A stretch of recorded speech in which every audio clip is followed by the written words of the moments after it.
I'm a little bit out of touch with the action on the ground for the simple reason that I experienced COVID. I caught it in March.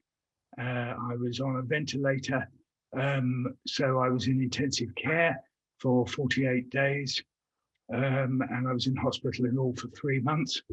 And as you can hear, I'm a little bit sort of breathless. That's partly because I just had to dash to the phone, but I am generally. And so I'm in what is called long COVID, or long tail COVID is what I'm experiencing. You've read about it in social media or in the newspapers or heard it on the media.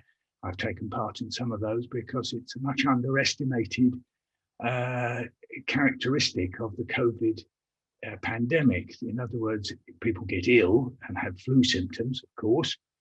People also tragically die, and we know, for example, in the US, 212,000 people have died in the US. We've had 1 million victims all over the world.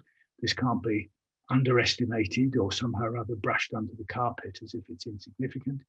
But many of the people who had COVID, it may be as much as 10%, experience medium, long-term and lifetime consequences. So for example, in my case, I will never get the full sight in my left eye back. It's how I would describe it as foggy. I've lost the hearing in my ear. I've lost the feeling in my toes. I have varicose veins, increased arthritis. Anyway, I could go on.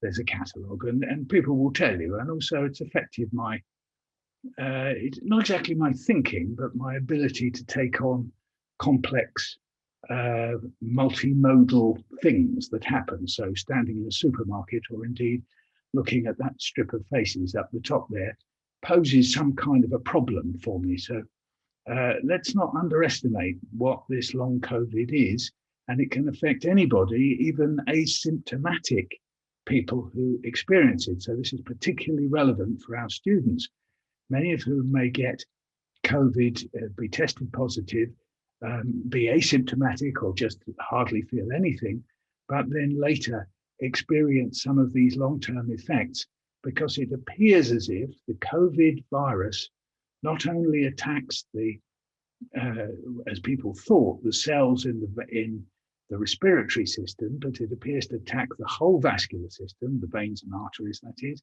but also possibly for some of us, attacks the nervous system as well. Quite the mechanism for doing this is yet to be unraveled, but we shall see. But it's quite clear that it's a virus that has complex effects analogous to people who describe ME or the post-viral syndromes coming off glandular fever and other illnesses. So that's the background to how dangerous this COVID is. So my first comment would be, of course, to express solidarity with the action students are taking, because, you know, when we are faced anywhere in the world with threats to our lives and our livelihoods, but threats to our lives, we are entitled to take action in order to safeguard our lives.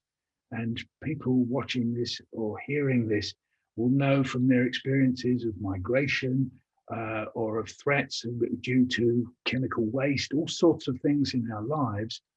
It is incumbent on people experiencing the threat to take action, because we can't assume that governments and security forces or whatever will do it for us.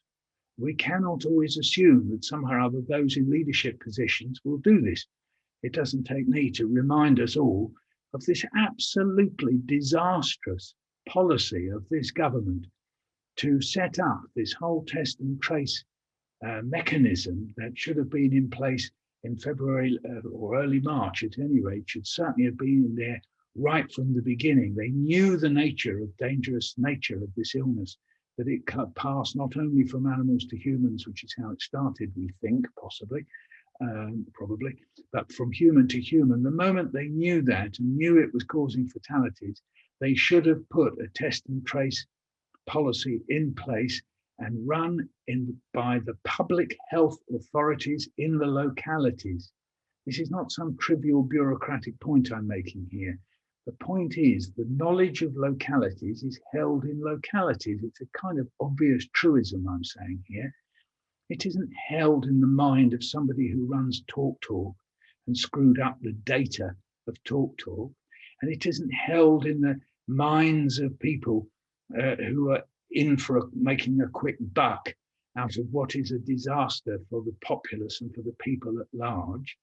So, we can see that this government's first approach is to look round at the kinds of people who contribute to their party or contribute in some way or another to their milieu and assume that people like them will know how to do it. So what we've had is a piecemeal, disastrous test and trace. I mean, you can't even call it that. It's not complete testing, and it certainly isn't complete tracing. Hundreds and hundreds of examples, have been given to us on the mass media, or people watching will know how difficult it has been. When I got ill, I could not get tested.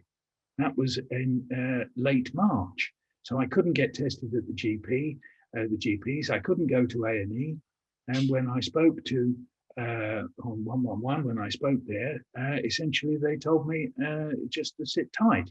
If I'd sat tight that night, I would have died. It is that simple. I had reached a point, just to be technical about it, my oxygen saturation was down to 58. That means you are dying.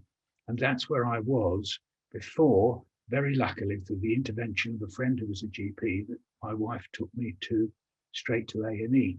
But the point is, I can't have been the only one. We know, for example, in those early days, bus drivers were dying because they were absolutely at the interface between one person with people coming time and time again into close proximity, breathing on them.